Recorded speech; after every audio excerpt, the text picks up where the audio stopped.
fine. And going on to this open access data sets, that's the next thing that I'm going to talk about today in the last 15 odd minutes. This is a figure which is just giving some advantages of open access data sets. But I want to again begin with another question. As a young researcher at the beginning of your career, have you ever faced a problem that you don't have a data set? यार काश मेरे पास कुछ data होता अपना, तो मैं उस data को एनालाइज करके या उस डेटा से पेपर छाप सकता. How many of you have ever felt this kind of a limitation that you don't have data, or have felt frustrated that I don't have data? So let's see if there is anyone who has felt this kind of a feeling before by saying that wish I had some data of my own. Anyone care to say? So Shivang says many times. Now, Shivang, I'm going to put you on and I'm going to ask Latika to kind of unmute you. And I would like to hear from you what is the kind of frustration and why did you ever feel that wish you had data many times? Latika, if you can unmute Shivang. Yeah, would love to. And I've unmuted Dr. Sushma because she also feels the same. Yeah, so we'll just take comments from Shivang and Sushma because they were the first. Others will not be not be allowed to speak. Yes, Shivang. Good afternoon, sir. Hi. Hello, sir. Nice to meet you, sir. Actually, many times there is when we are thinking of any topic, we are thinking of making a study. Many times we don't get sufficient data. Many times patients are not there. Many times there is a loss to follow up. So we do have a lot of ideas, like, but there are, when we are looking at parameters, what parameters we should take, there is a lack of options, and there is a lack on what kind of data should we make and what are the things we should include in the study. Many times it happens, even though we have a good idea about what we want to publish in the study, but how we should proceed with the data, that is very frustrating many times. Right, thanks. And we have Sushma Agarwal also who said yes. Yes, Sushma. Yes, Dr. Ashish, could you repeat your question? Oh, wow. So you said yes, but you didn't get the question. So I just want to get your views, and have you ever felt frustrated that you did not have data of your own while at the beginning of your career? And I'm quite senior here, but still, all along my career, all the time I have felt that I wish I had data regarding this or that so that I could have written it up. And this keeps happening all the time. Right. So a lot of initial early career researchers, as well as even late career researchers, like you just heard from Dr. Sushma, always feel that wish we had that data. And next question for you. How many of you have heard of this term called open access data sets or open data sets as the topic of today's presentation? Or are you aware of where you could get data? Just yes or no would suffice. A yes would be fine if you have heard, anyone who has heard of open access data sets and what we are going to talk about.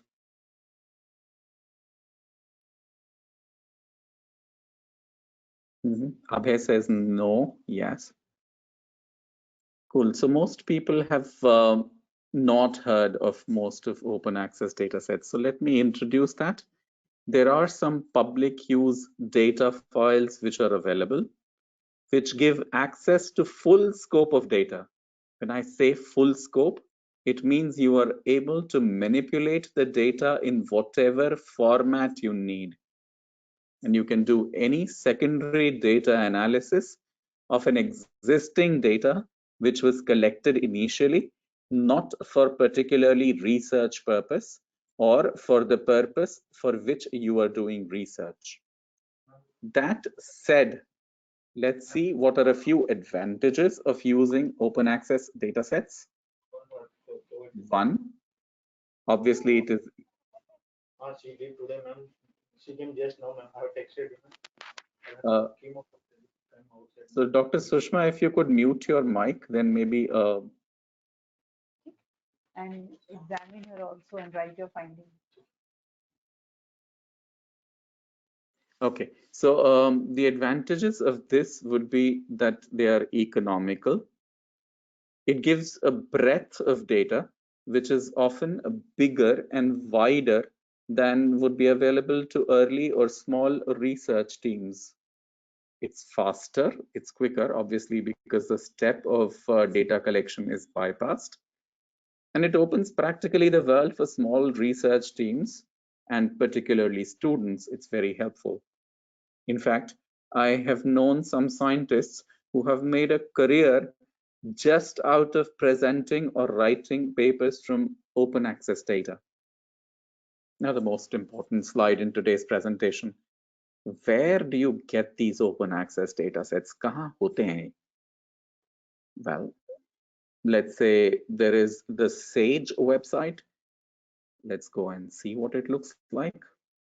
So this is the WHO website, which has got data on global aging and adult health. The entire data sets are available. You can download the data. SAGE Waves 0, 1, 2, 3, all the data sets are available. And you can access this data. Here is another data access click link on SAGE Data Archive. You can download the data, analyze it, ask a research question to it, and come out with your own findings, answers, and your publications.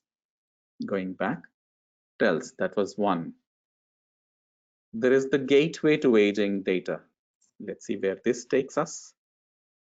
So this is the website of the global aging data, or the gateway to global aging data. This is how this website looks like.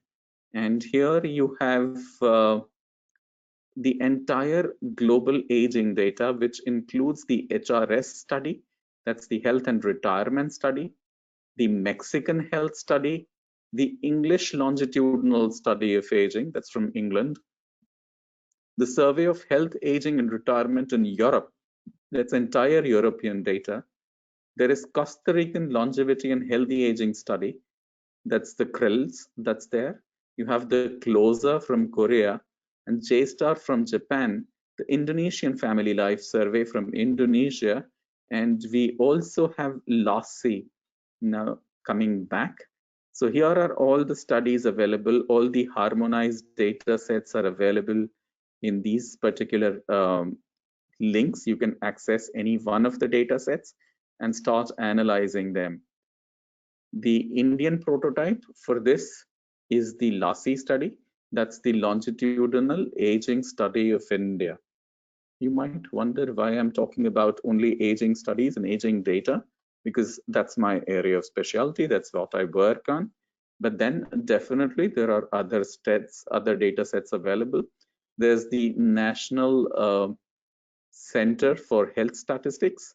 That's the NCHS.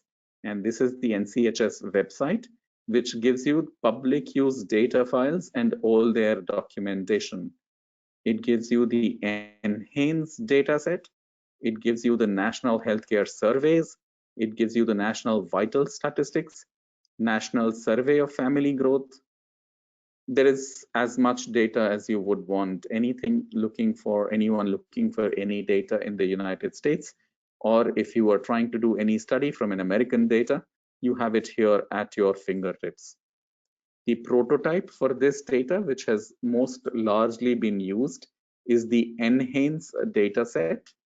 And a lot of people have used this data and only this data for their entire research career spanning several 10, 20 years. They have published only papers from the enhanced data. This is the enhanced questionnaire data sets, all related documents, and everything about national health and nutrition examination survey data is available here at this link. Still not satisfied? Interested in COVID-19? So just like Dr. Latika was talking about some COVID-19 data, here is a link to more COVID-19 data. And I'm happy if Dr. Latika shares this file with you, you will have all these links that are already there on the file. And so here you have all the COVID-19 data from across the world. You just click on any one of them and you are taken on to different data sets. There is COVID participant experience survey, there is seroprevalence survey, there is EHR data, Consortium for Clinical Characterization of COVID by EHR, COVID-19 research database. So whatever data you want, European COVID-19 data platform, you name it, you have it. All the data sets are here at one link. They are available. Still not satisfied? And you're looking for even more than this? Well, go on to the Welsh Library. So Welsh Library is just across the street from Johns Hopkins School of Public Health. And you have an entire page which talks about finding data sets for secondary analysis. There are clinical study data, health data repositories, project data sphere. So all the different kinds of data that you're looking for, they have a resource which tells you how to approach this, how to go about accessing data, and can give you a lot of data at your fingertips, which you can then research and try and do a secondary data analysis. This slide just tries to show you different papers and publications which have been made out of doing secondary data analysis. All these authors did not collect their own data. They just bandwagoned or tagged along to these already published data sets which are available in public domain and published their research. Of course, there would be a word of caution while you're using secondary data analysis. Sometimes there are data use restrictions. So before you go on and download data, just check on the data use restrictions on the website. You need attention to detail. You need to spend some time to understand the data. Yes, data is there, पर अगर आपको समझ में नहीं आया, so what you will be getting out of that data will be nonsensical research, which you may not be able to publish later. So spend some time in trying to understand the data. Then examine it carefully. Confirm that the data is defined and coded for the desired analysis that you are trying to do. You should evaluate the quality of data by reading documentation and how the collection was done. Check if there is missing data and check for the code book of that data. So code book is just a command, or it's a detailed description of each variable that is included in the data. Each data set usually is associated with a code book, which is a detailed document which gives details of each variable that is included in that data set. Then you should be clear of ethics committee approvals. Although Dr. Latika is very fond of saying that you don't need ethics clearance or you may not need ethics clearance, please be careful that even if you think that you do not need ethics clearance, it is always wise to apply for an ethical waiver and get a letter from the ethics committee stating, yes, you do not need an ethics approval for this.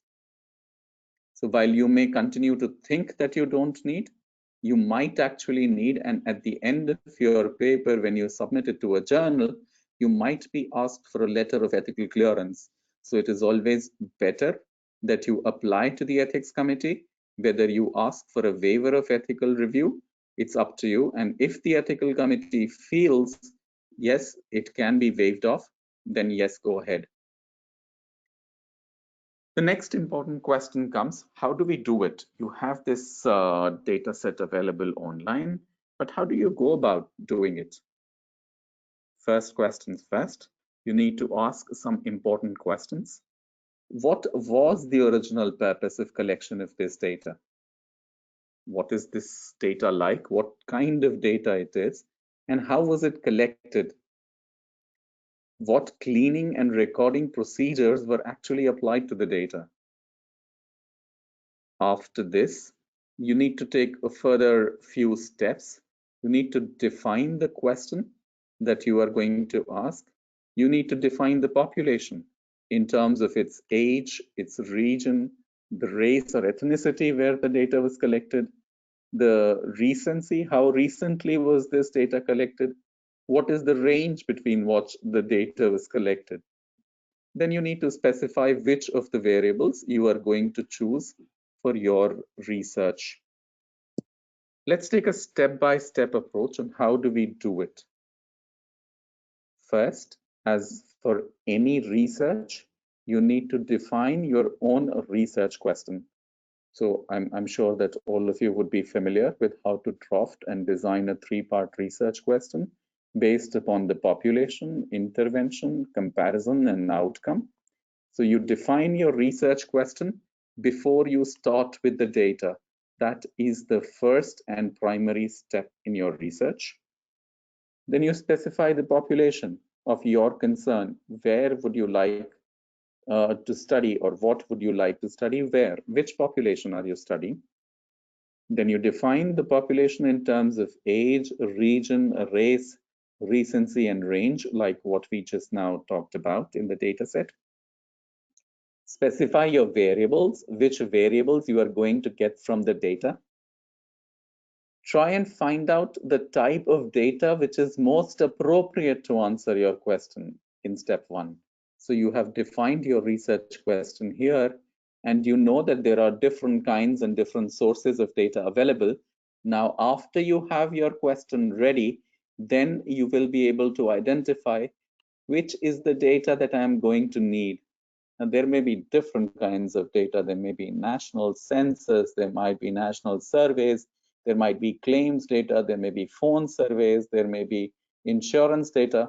But then you need to identify which data is the most appropriate to identify the question that you are asking of.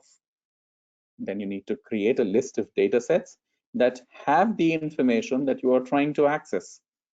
Once you have this, you might be required to revise your question, because you might realize that there are no data sets which have whatever question that you are asking for is not answered by the data sets which are readily available. So you might have to tweak or revise your question if needed at this stage. And then once you have identified the particular data, then obviously you would have to study that data and begin to understand it at depth. So that is one thing that you will need to do with whichever data set you are working with. Get your required IRB clearances, and of course, analyze your data.